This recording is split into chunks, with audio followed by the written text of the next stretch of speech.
Hello, everyone. Welcome to the Buddhist Mahavihara Facebook page. This is Leslie, and this evening we have a very special guest with us from Fresno in the United States. And this Bante is actually with us for the first time on the Dhammadana series, and he's actually been recommended by Bante Kusala. If you have been following us, you know Bante Kusala is from Detroit, and Bante Kusala has recommended this Bante to be with us because he's highly recommended.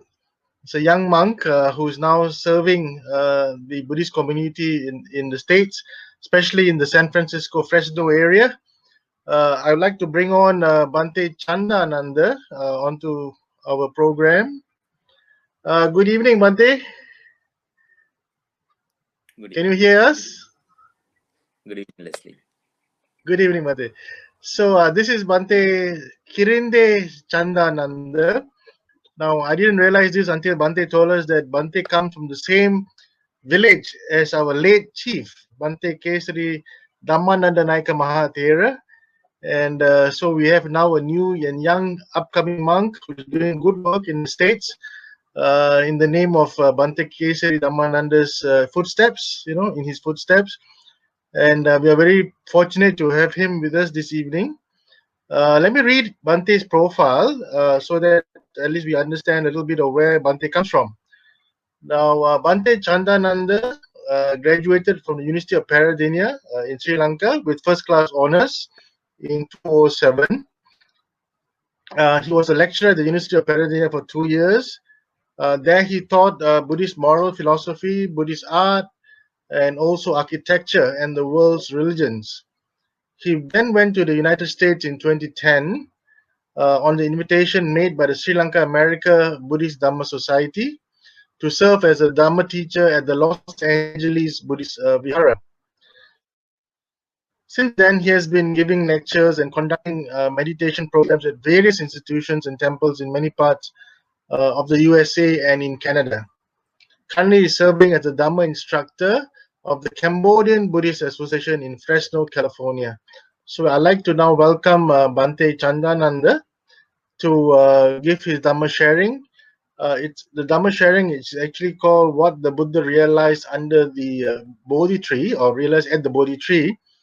But actually, that's just a very nice title to a very deep subject called the Paticcasamuppada. If you are a serious student of the Buddha Dhamma, you'll understand that this is actually a very serious subject. But Bhante has given us a very nice title as what the Buddha taught or what the Buddha realized under the Bodhi tree, right? So now I'd like to hand over this session to Bhante Chandananda. Bhante, would you like to please carry on? This whole evening, you have about another 40 minutes or 45 minutes to explain to us about the Paticcasamuppada.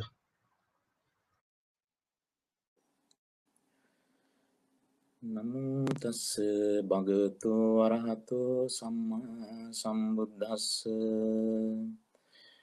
Homage to the exalted one, the worthy one, the perfectly enlightened one.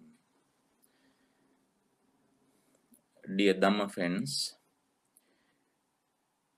first of all, I would like to extend our sincere thanks and gratitude to the Buddhist Mahavihara and also to Mr. Leslie for having us invited to share some thoughts of Dhamma with you in this evening.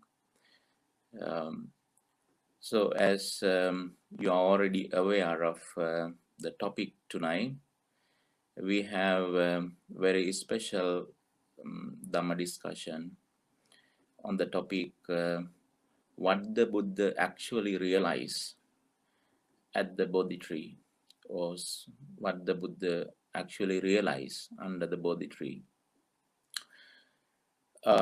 In other words, what we are going to discuss tonight is the Paticcasamuppada, the central philosophy of Buddhism. This is exactly what the Buddha realized sitting under the Bodhi tree on the very day he attained enlightenment.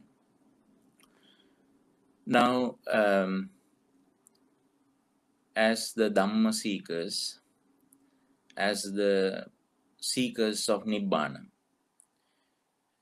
we always have to refer to this very enlightenment of the Buddha.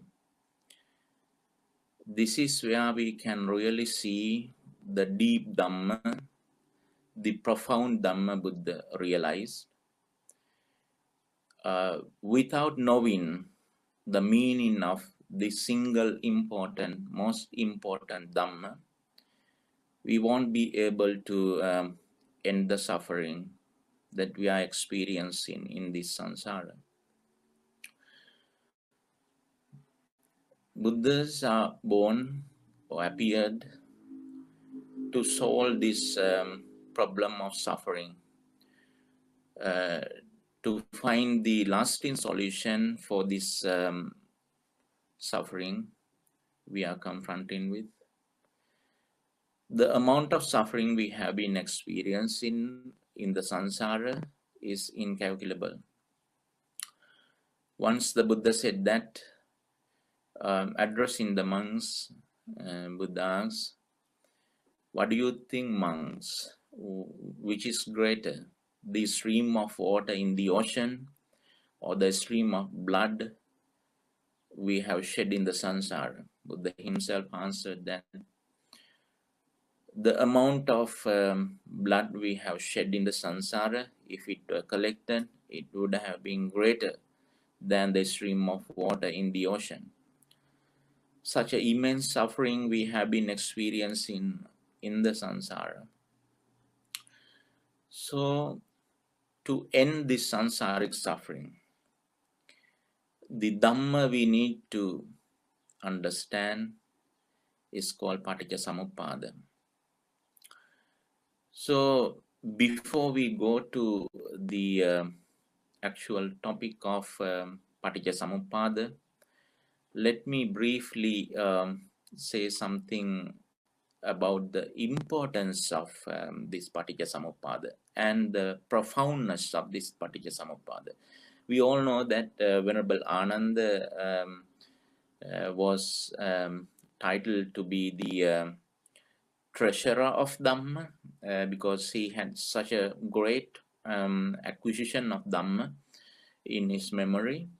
So one time when he was telling to the Buddha that, "Venerable Sir, it is said that the Paticcasamuppada is something very deep and profound, yet it seems very understandable and comprehensible for me. For me, it is not that deep." And this is what the Venerable Ananda said to the Buddha. And then the Buddha said, "No, never say so, Ananda, never say so. This Dhamma looks deep, so it is. It is very deep. And because of our lack of understanding, it is the most single important Dhamma called Paticcasamuppada. You and I have been experiencing immense suffering in this long journey of samsara. So this is very important for us to understand. And if you remember that right after the Buddha's enlightenment, it occurred to him that the Dhamma he realized, it's like something almost ordinary people can't understand. And therefore Buddha happened to name this Dhamma as the Patisotagami Magga, or the path that is going against the current, against the flood. Patisotagami. Patisotagami is as opposed to Anusotagami. Anusotagami means going with the flow. So to understand the Paticcasamuppada is it's like trying to swim upstream, going against the current, against the flood. It is extremely challenging, extremely difficult, but it is possible with good insight, sharp insight. So therefore, we thought to discuss about this Dhamma tonight. This is of very this is of central importance as the Dhamma students and as the seekers of Nibbana. This is of great importance. And the other thing is that to understand Paticcasamuppada for the first time, this is what the Buddha did at the Bodhi tree. He was able to understand the Paticcasamuppada without anyone else's guidance, on solely on his own. So this is extremely rare, and Buddha compared this. This is like piercing through very hard eggshell of ignorance. So in other words, all the living beings, the ordinary living beings who are living in this samsara, they are like they are living in a very thick shell of ignorance. So it is not that easy for anyone to break through or pierce through this very rough, very strong shell of ignorance. But Buddha was able to do that for the first time, and therefore he is called Aggaja, or Jetto. He is the senior in the sense that he was able to pierce through that very hard shell of ignorance. So let us draw our close attention to what really happened to Prince Siddhartha on the day of his enlightenment. So we all know that he sat under the Bodhi tree on the full moon day of May, and he first went into a deep meditation where he was able to obtain higher jhanas. He was able to, for instance, he was able to attain to the first jhana, second jhana, third jhana, fourth jhana. Jhanas are the meditative absorptions, the first four absorptions. Not only that, he was able to attain to some higher cognitions too, retrocognitions, and also divine eye, with which he was able to see how beings are born into different realms of existence in accordance with their karmic energy. So then thereafter, he directed his mind towards very deep Dhamma. And this is the question he always had in his mind, even during the period of practicing or fulfilling paramis. So the only question, only problem, the question he was always puzzling is this problem of suffering. Now, among many problems we encounter, we confront with in our lives, the problem is, of suffering is the most immediate problem that we encounter, that we confront with, we are confronted with. So Buddha wanted to find out a lasting solution for this problem, the problem of suffering. And then with a very sharp insight into with the Yoniso Manasikara, first he drew his attention to the 12th link of Paticcasamuppada, that is called Jara Marana. Actually, that's how he started to realize this whole everything about this Paticcasamuppada. But nowadays it's true that we start from Avijja, Paccaya Sankara, and so forth, and that's how we complete the all the 12 links of Paticcasamuppada. But the Buddha started focusing on this Paticcasamuppada, starting from the 12th link, that is the Jara Marana.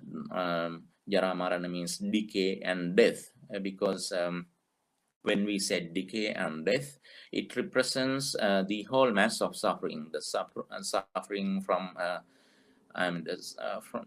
suffering we experience because of the separation from our beloved ones, and because of the association with the dislike, and not having what we desired for.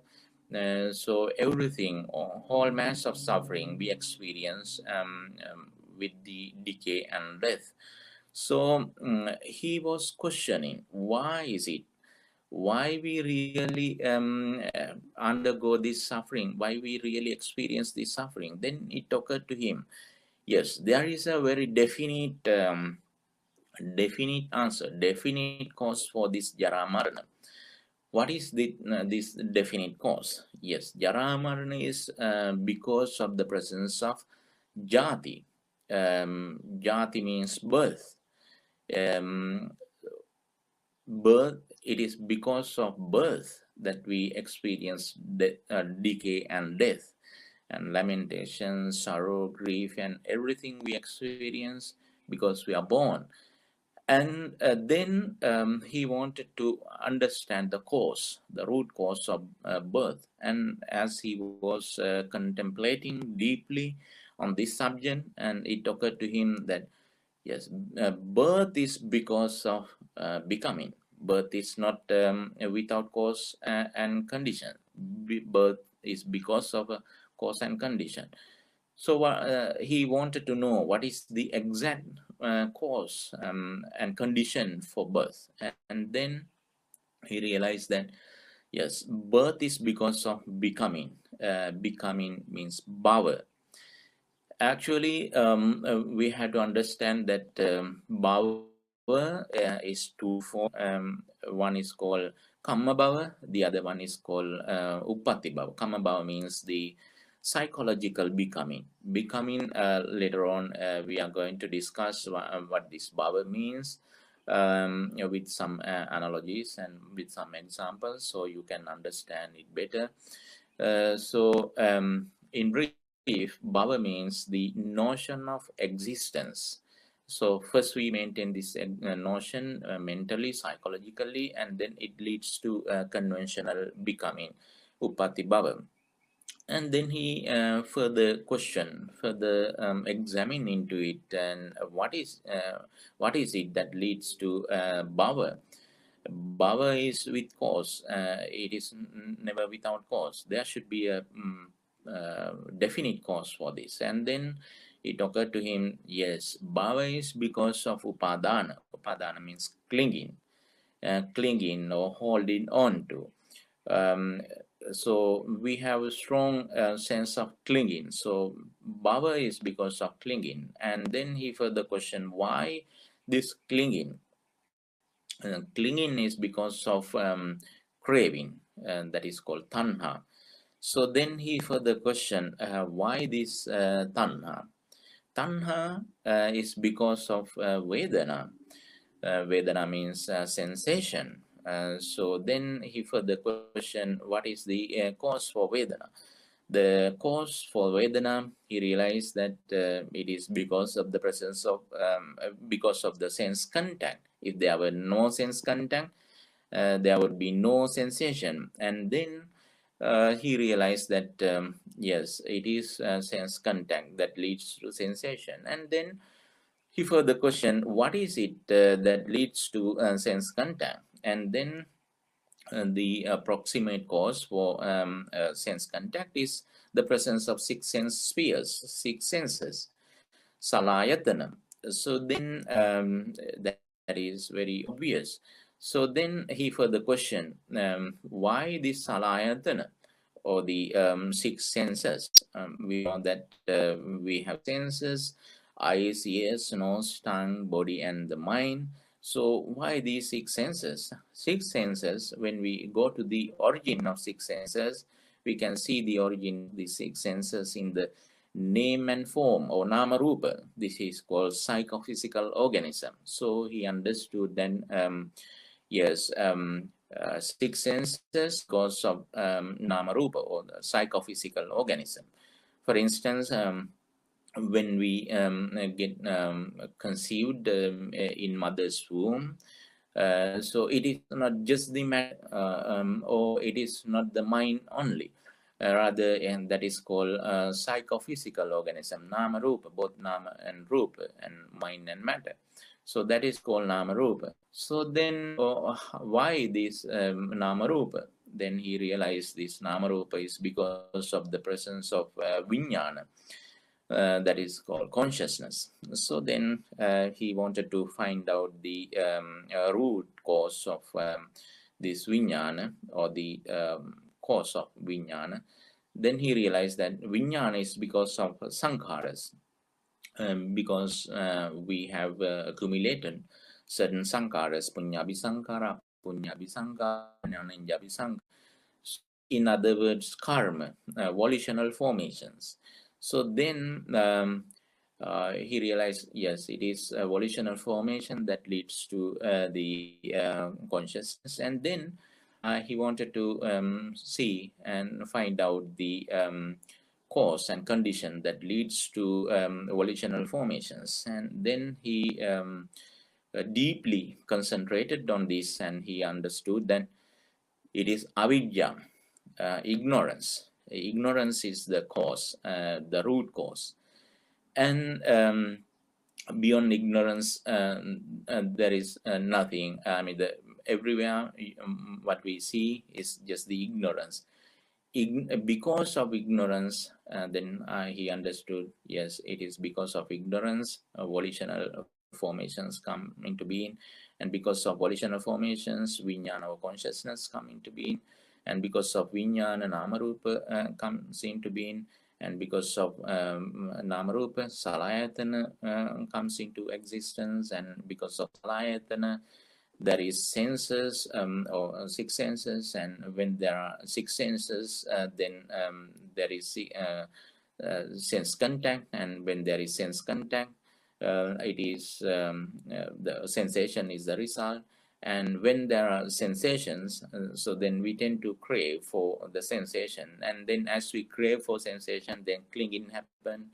And when we cling to things, then becoming, we maintain the notion of existence. And then as we maintain this notion of existence, and then we are subject to birth, that is called jati. And then once we are born, then it is unavoidable that we experience whole mass of suffering, starting from the decay, death, lamentation, sorrow, grief, and separation from the beloved, and the association with the dislike, and whole mass of suffering we experience. And then Buddha realized that if we are able to overcome avidya, ignorance, then we can overcome everything on whole mass of suffering. And then as he was contemplating from jara marana to up to avidya, he was able to understand two truths of Four Noble Truths. What are these two truths? The truth of suffering, and also the truth of the cause of suffering. So this is something very interesting for us to remember, that even before he understood the Four Noble Truths, in the first place he understood the dependent origination. So in other words, even the doctrine of Four Noble Truths derived directly from the understanding of dependent origination. So then as he was contemplating the from the cessation of avidya, or the ignorance, so he was able to see the third truth of Four Noble Truths, and also the fourth truth of Four Noble Truths, that is the cessation of suffering, and also the path leading to the cessation of suffering. However, the crucial point here is avidya. So what is it that what is it this Buddha calls avijja? Avijja here means we can say not knowing of Four Noble Truths. So in other words, not knowing of conditionality of things. So then how we can understand this conditionality or Paticcasamuppada? So it is always by understanding this Paticcasamuppada we can avoid, we can overcome avijja. What is it, avijja? This avijja means the lack of understanding into conditionality. So how to understand this conditionality? Now, as we understand conditionality, so this has to do with the causality Buddha talks about. This is a very profound subject. It is always by understanding this avijja, the nature of avijja, we can overcome the whole mass of suffering. So the as we now people might be confusing with with different kinds of causalities, because we know that not only Buddhism but other subjects too, even for instance in the science, you see causality, scientists talking about causality, and you see philosophers talking about causalities. So then how to distinguish the causality Buddha talks about from that of other causalities? It is very important for us to understand the difference between Buddhist causality, the causality Buddha talks about, and the causality admitted in other subject streams. So here I would like to give you three signposts as you understand the causality or Paticcasamuppada rightly. As you understand it rightly, you come across these three signposts. The first signpost is that even though the causes are led to effect, by no means effect represents the properties of causes. So in other words, that even though causes are responsible for the arising of effect, effect itself doesn't represent the causes. We will understand this relationship with some similes and some analogies. This is the first road sign. And the second road sign is that as you understand Paticcasamuppada rightly, correctly, accurately, you must be understanding that it is something, it refers to something that having not existed before, it comes into existence with the arising of necessary conditions, autta sambhutang, and huttana bhavisati, and it ceases to exist once the necessary conditions are broken. This is the second road sign or second signpost. In other words, that when we rightly understand conditionality or causality, we should be able to understand that things arise not been existing, having no existence before, and with the breakup of any of the necessary conditions, it comes to cease, or it ceases to exist. So this second road sign we should be coming across as we understand the Paticcasamuppada rightly and correctly and accurately. And the third road sign is that as we understand Paticcasamuppada, it avoids the both notion of existence and the notion of non-existence. So using these three characteristics of Paticcasamuppada, we can understand, we can make sure that we understand the right Paticcasamuppada, or the conditionality Buddha talks about, the causality Buddha talks about. And where we have to understand this Paticcasamuppada or the causality in our experience, within our experience.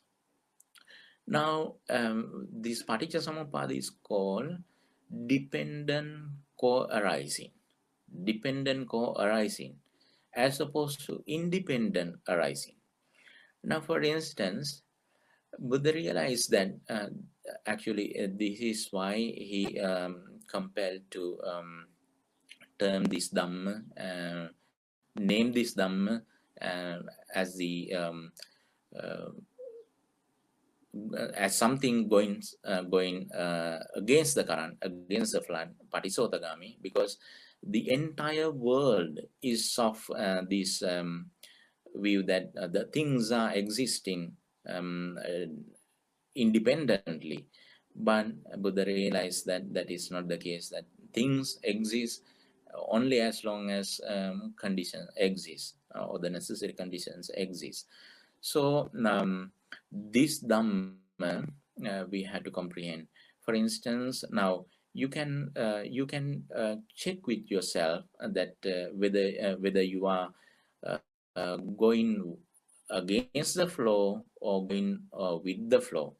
If you are going with the flow, you should be thinking that the things you see, things you hear, things you smell, touch, and everything that you experience through your senses, then you think that they must be existing out there independently.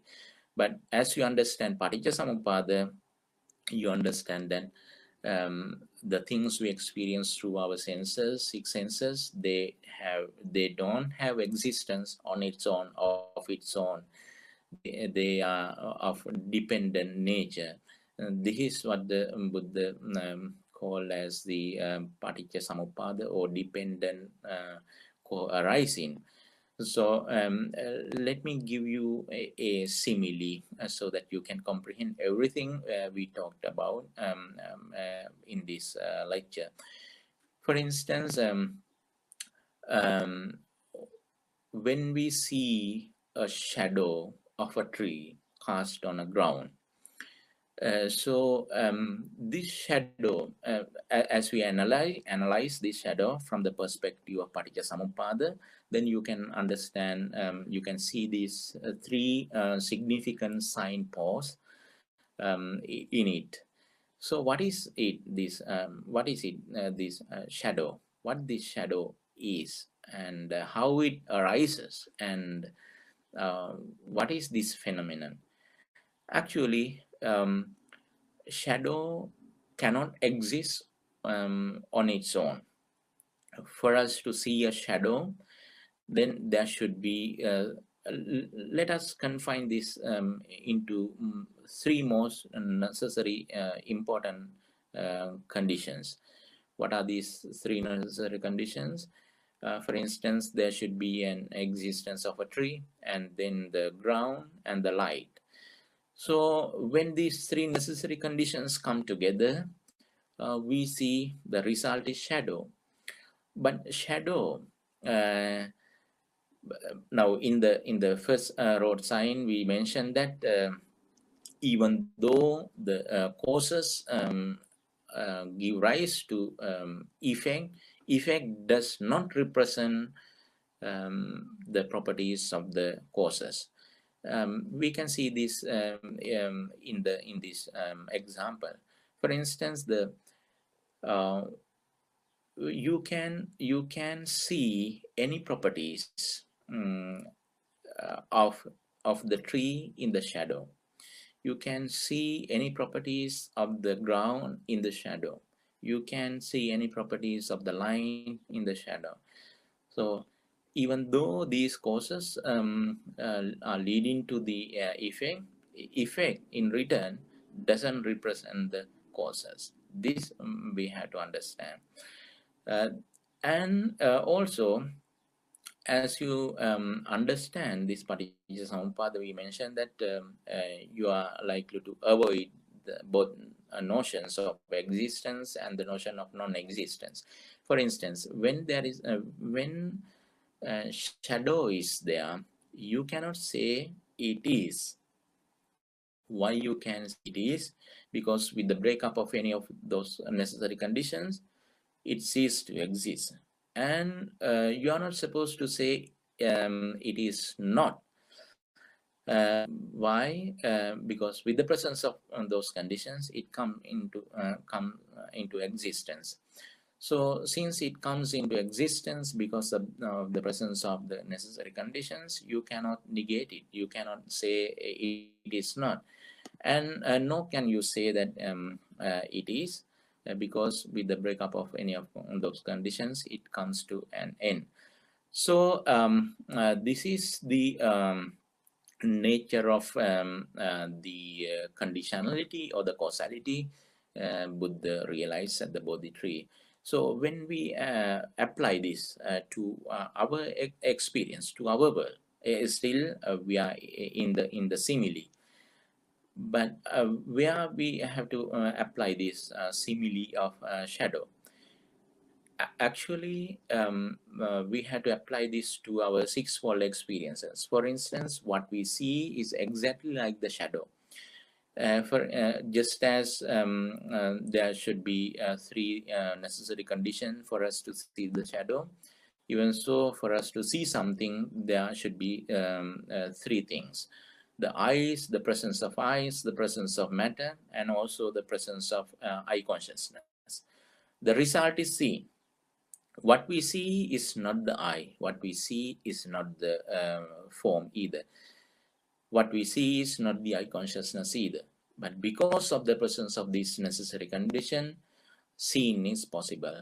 So seeing is exactly like the shadow. Seeing doesn't have existence of its own. Just as the seeing, all the other experiences are also like that: the hearing, tasting, touching, smelling, and thought. And this is what the Buddha said, that if you understand that, if you understand the transient nature, impermanent nature of these sixfold experiences, you understand everything in Buddhism. So that's why when certain disciples came to the Buddha seeking some brief, very concise teaching, and then the Buddha said, well, if you are seeking for a concise version of the Dhamma, it is like this. Seeing is just the scene. Hearing, tasting, touching, smelling, they are just that experience only. And thinking or thought is just a thought.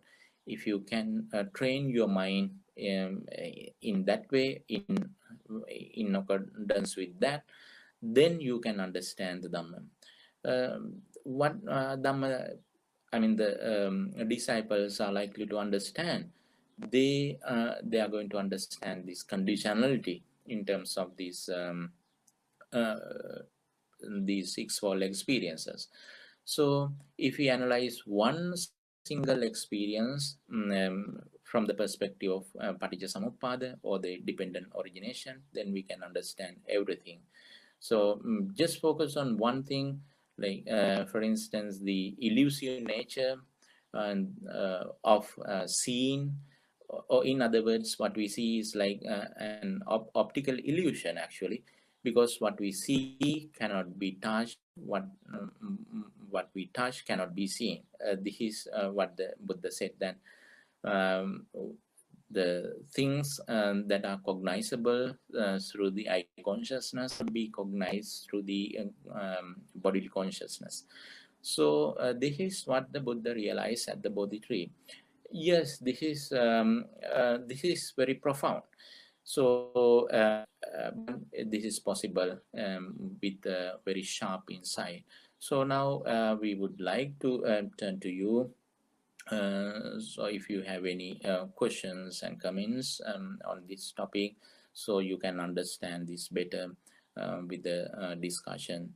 So I wish that I hope that this short actually to talk about Paticcasamuppada, this limited period of time is not sufficient.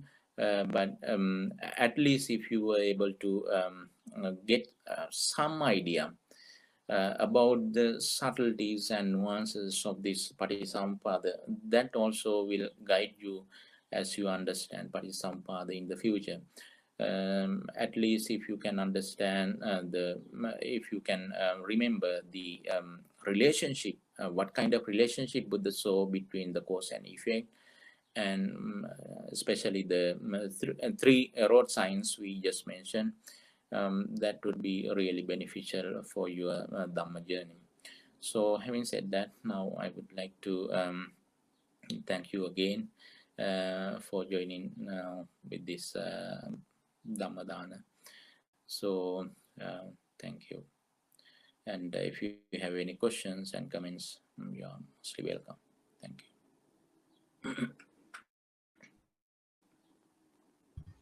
Thank you, Bante. That was quite interesting discussion on the Paticcasamuppada.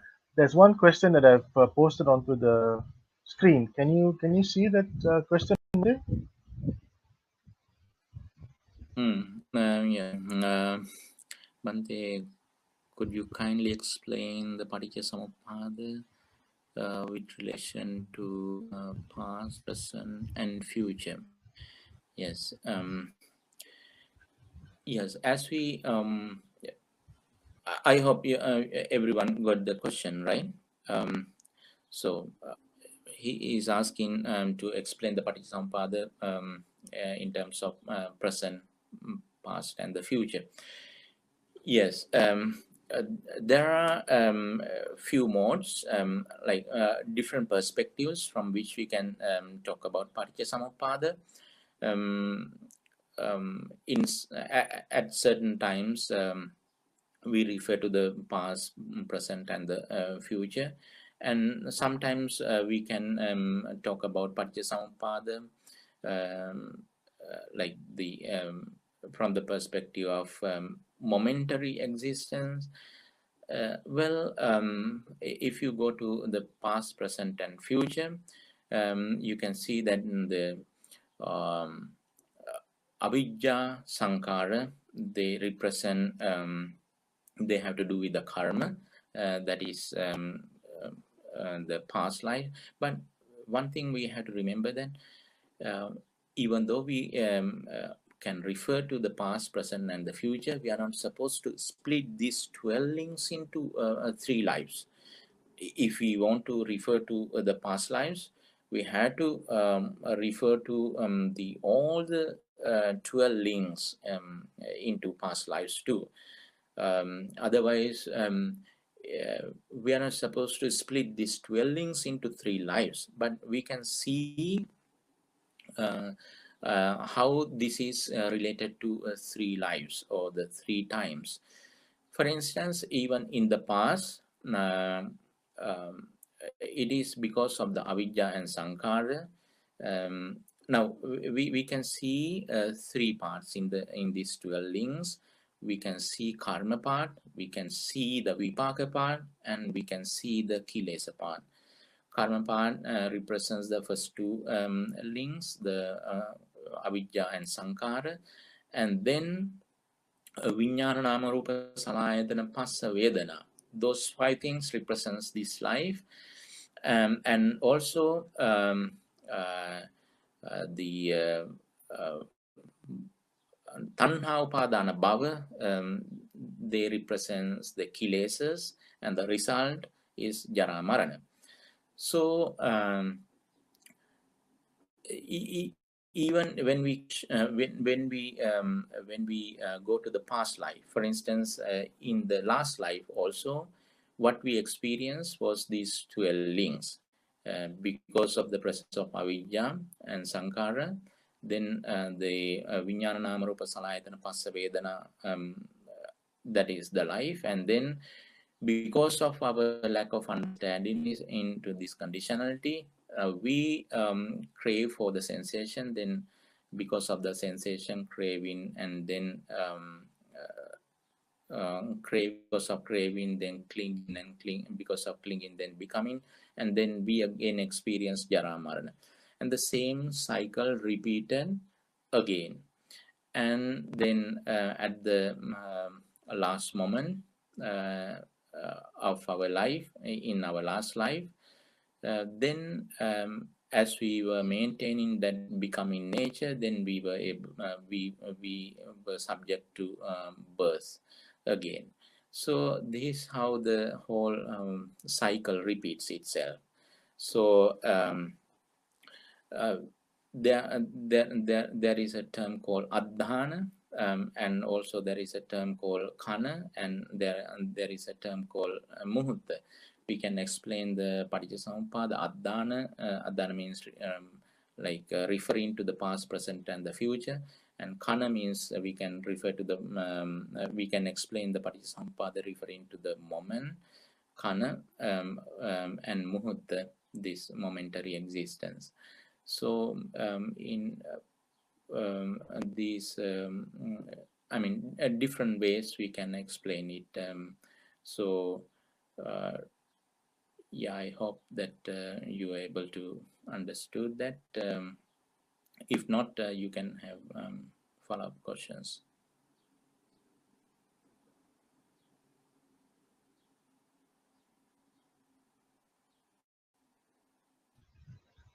Bante, there's a second question. I put it onto the screen. Can you see that? There is another question. What is adicca sampassa and paticca? Yeah, adivachana sampassa and patigga sampassa. Yes, adivachana sampassa and patigga sampassa.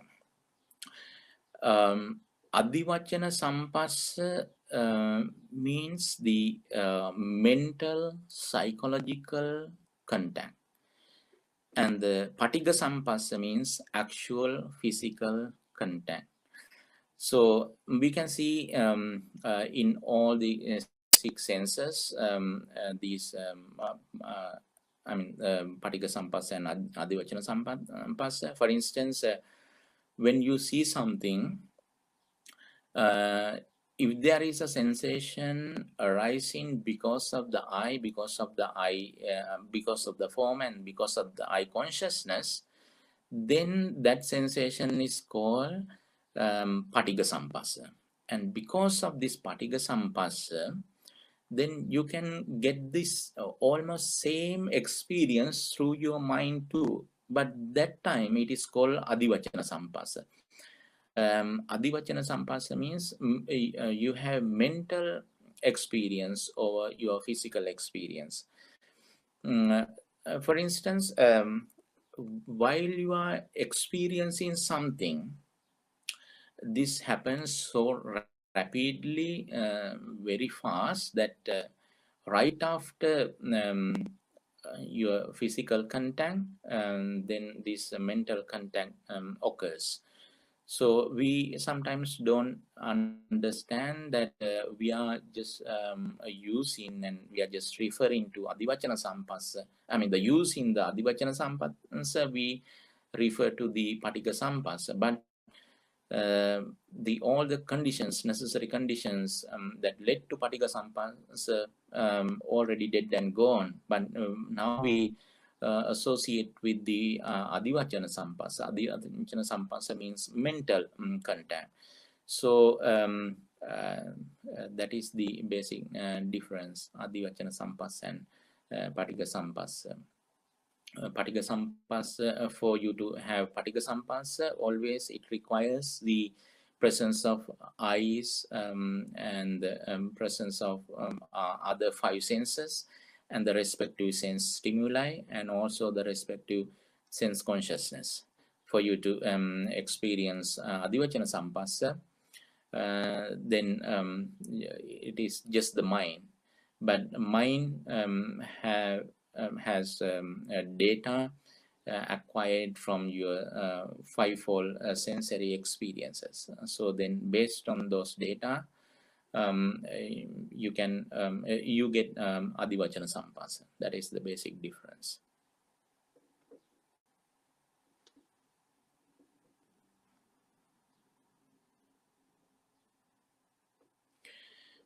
Then another question. I I thought time relates to the world and Paticcasamuppada is beyond time, and therefore one cannot speak of it in terms of time. Hmm. Actually, time is not an absolute thing, but we refer to time to as we understand Paticcasamuppada. For instance, you can see in certain suttas in the Nidana Sanyutta of the Sanyutta Nikaya that Buddha talks about the 45, 45 modes of Paticcasamuppada and also 77 modes of Paticcasamuppada. There, for instance, when he talked about the 44 links of Paticcasamuppada, he directly refers to the Atita, he directly refers to the Vartamana, or Paticcasamuppanna, or he directly refers to the future. So there is nothing wrong with that. There is nothing wrong with wrong in like referring to the past, present, and the future, because if you are already deluded in the convention, you cannot experience the ultimate truth. First, we had to overcome the delusion and ignorance at the conventional level. So therefore, you have to refer to the Atita and Pachuppanna and also Anagata. So it is it's okay, and it is compatible with the Paticcasamuppada, and it's okay with the Paticcasamuppada that you still refer to the past, present, and the future. But as you understand, there is a point where you understand even the very mind that comprehends Paticcasamuppada is conditional. You come to that point too. But until you come to that point, you have to refer to the conventional level of Paticcasamuppada, conventional truth, and then there also you understand Paticcasamuppada. So then you can overcome the entire ignorance by understanding the Paticcasamuppada in its fuller sense.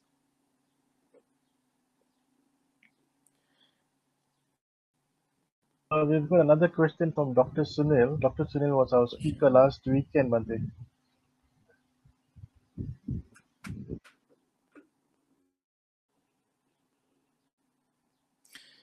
Didn't the Buddha realize Paticcasamuppada as a way of transcending the world? Didn't the Buddha realize Paticcasamuppada as a way of transcending the world? Yes, of course. World, we should remember that world always refers to the world of five aggregates of clinging, upadana loka. The only way we can transcend this upadana loka is by understanding the Paticcasamuppada. Yes, understanding Paticcasamuppada helps you transcend this whole world of Panchupadana Kanda. So actually, the world we refer to today is based on our ignorance. For instance, we see an existing world, even our very idea of a world today is because of our lack of understanding into Paticcasamuppada. So what you understand ultimately is that you simply transcend not existed world or existing world, rather you understand and you transcend your mythical world, your ignorant world of ignorance. It is this world of ignorance you transcend through the understanding of Paticcasamuppada. And this is extremely difficult.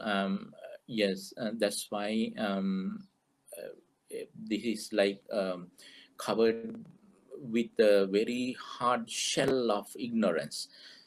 Um, for the first time, I mean, piercing through this hard shell, it is extremely difficult, extremely rare. So this is why the birth of a Buddha is very rare. But receiving the guidance given by the Buddha, so we are able to transcend this world of ignorance. Now, today, sometimes people think that there is a physical world existing independently, but that is not the case. World is relative to our sensory experiences.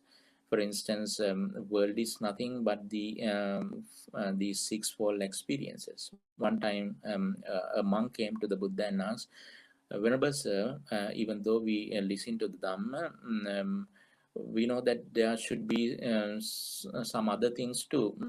Please, kindly, out of compassion for us, can you teach us everything about the world? And then the Buddha said, well, yes, I can teach you everything about the world. And Buddha said that everything is six senses and the six sense stimuli. If anyone were to talk about anything beyond these 12 links, 12 things, he can make any point out of it. So, in other words, everything in the world is can be reducible to these sixfold experiences. So, what we transcend in the end is nothing but the this empirical world or experiential world, or the world of experience, or in other words, the world of Pancha Upadana Kanda. So a number of natural law. Yeah. Oh. Yeah. Actually, even with regard to Niyama Dharma, now basically this we have to understand that it is because of our basic ignorance. Today we have the world of matter and like physical world and the mental world. But in the end, as we understand Paticcasamuppada rightly, accurately, we understand that we cannot distinguish this world from the world of experience. I mean, we cannot separate the world and from the world of experience. But still, as long as we experience a physical world, even in that physical world, all the physical laws, it is because of that conditional existence. So we can explain everything in the physical world, so-called physical world, from the perspective of Paticcasamuppada, how things exist dependent upon other conditions. For instance, in the world of matter, now we talk about four elements: the solidity, fluidity, heat, and motion. So they coexist. It is not possible for us to separate one element from other three elements. Sometimes we might be thinking that, okay, the fire element, the fire we see is just the fire element only. No, actually, what is there? What we see there is one element is has been highlighted, but the other three elements are also there. That's why they can the fire can exist, and fire can you know blow, and fire can even the sun, for instance, no matter how hot but it is because of the element of the water element. It exists.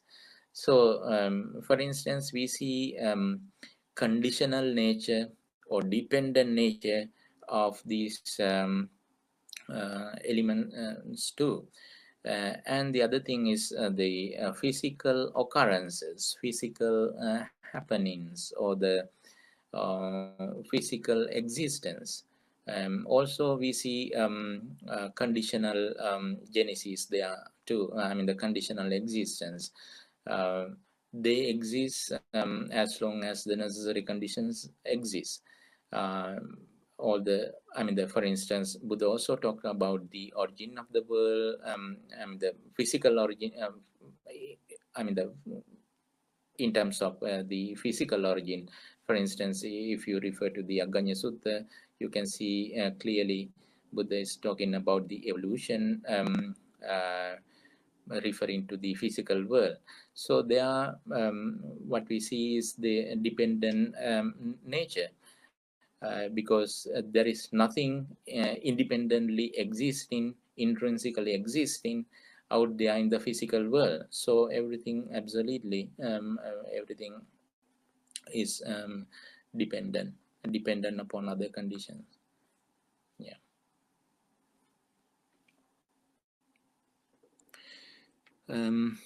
Yeah, there is another question, Bante. The 12 links of Paticcasamuppada is often taught as taking place so past, present, future lives.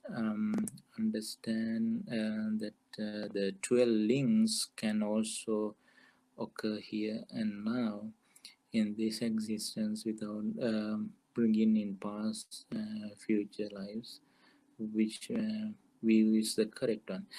Yeah. Well, we discussed this question too a moment before, but let me elaborate it now a little further. Now, if you try to understand the momentary Paticcasamuppada, leaving your ignorance, I mean, the keeping your ignorance is still, I mean, in the past, present, and the future, then you can understand Paticcasamuppada. No matter how hard you try to understand the momentary Paticcasamuppada, you can understand it. First, that's why, as you understand Paticcasamuppada, when you understand that the first part of Paticcasamuppada, you attain to the first stage of enlightenment. That is called Sotapanna.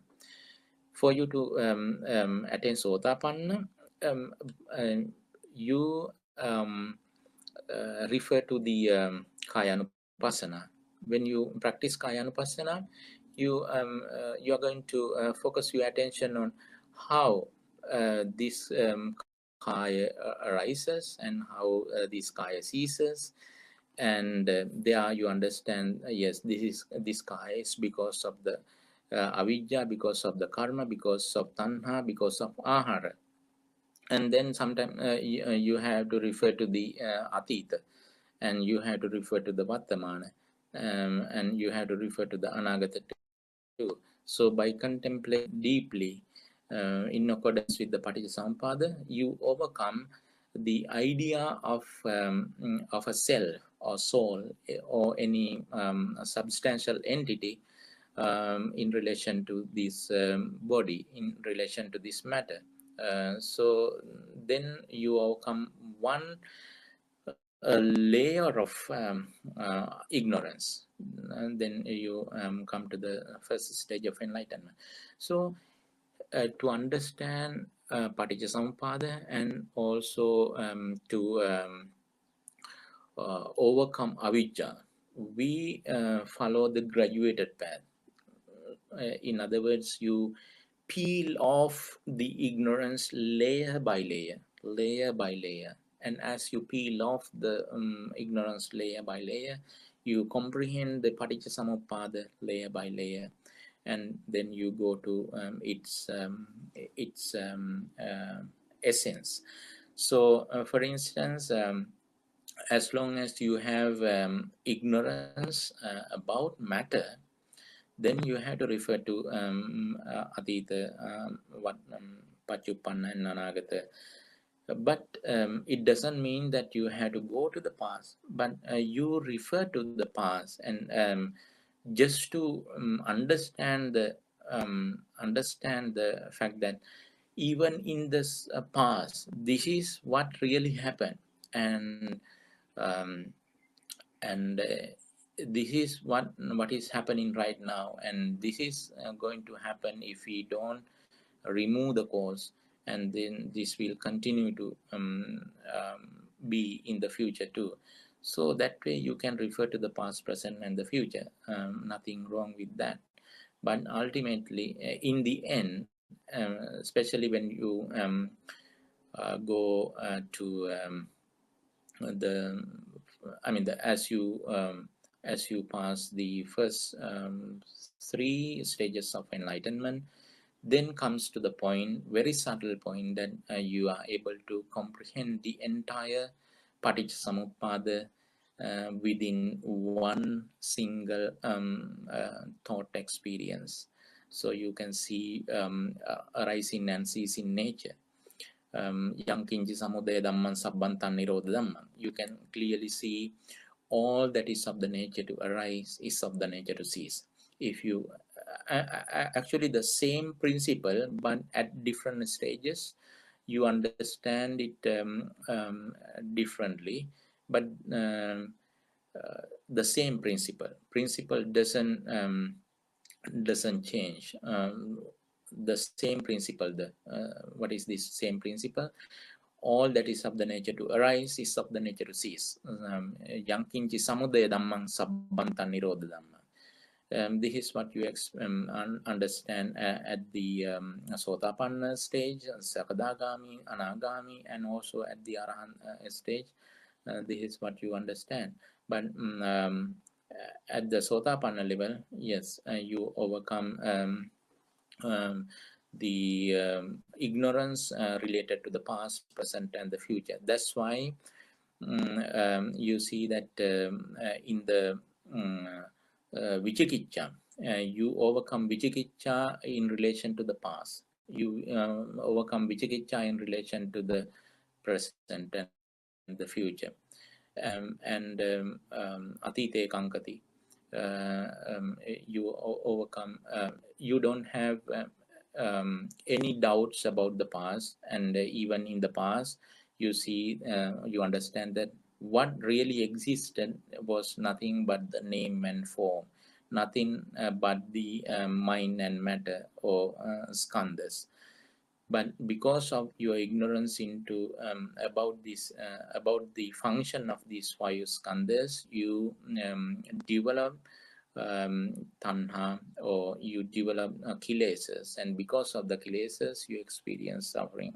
Otherwise you didn't experience suffering because of the presence of any identity or any soul, self, or any such substantial entity.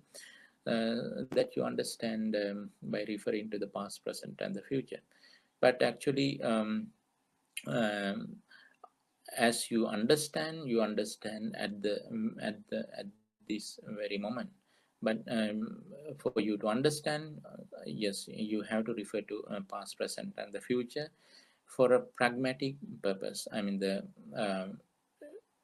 not assuming that they existed or existing or will exist, not in that sense, but just for the sake of your understanding only, you refer to the past, present, and the future.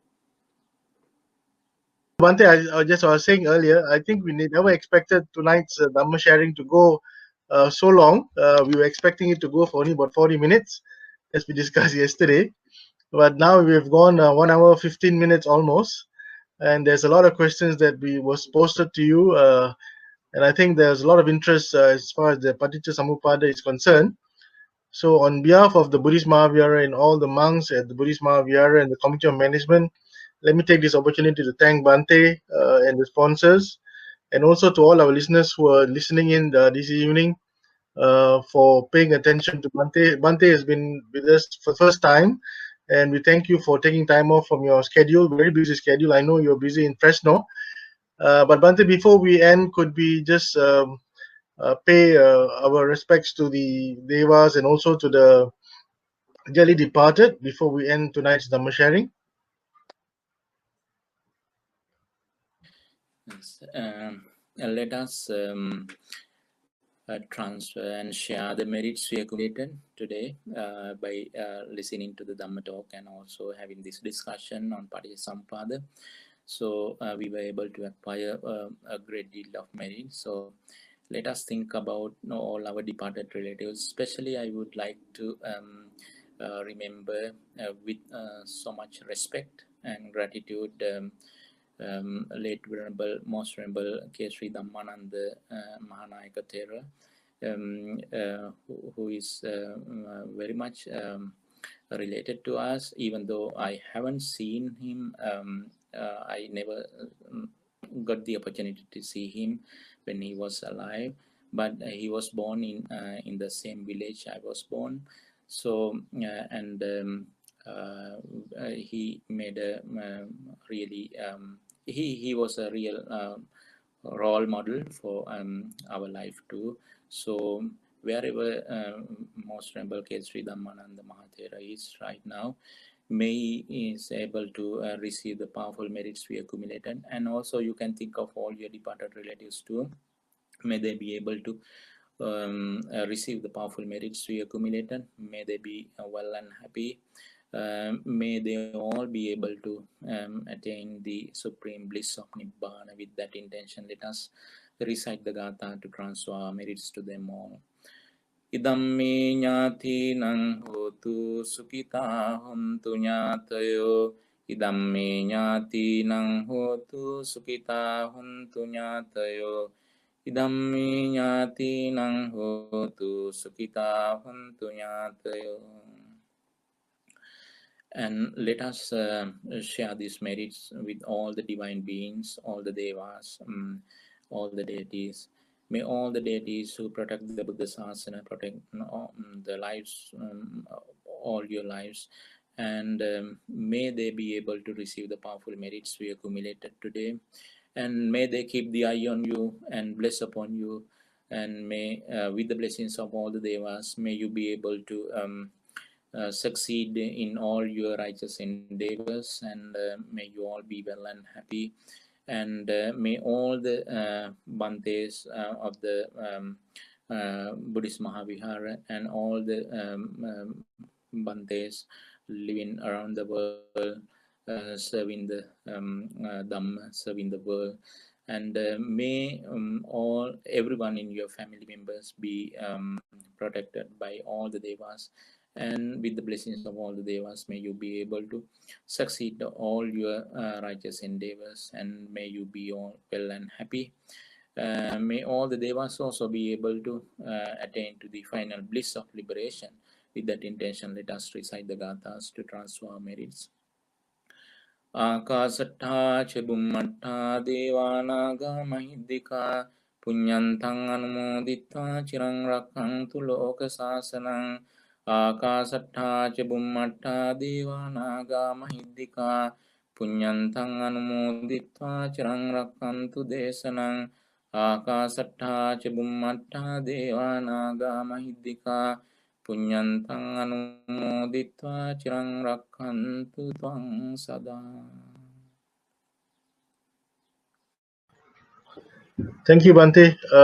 So we've come to the end of this evening's Dhamma sharing. Please do join us this coming Sunday. We have another Bante from the United States, Bante Samita, who will be from Connecticut in the States, who will be talking about the origin of individual and social suffering based on the Mahanidana Sutta. So you can join us again on Sunday night at 8:30.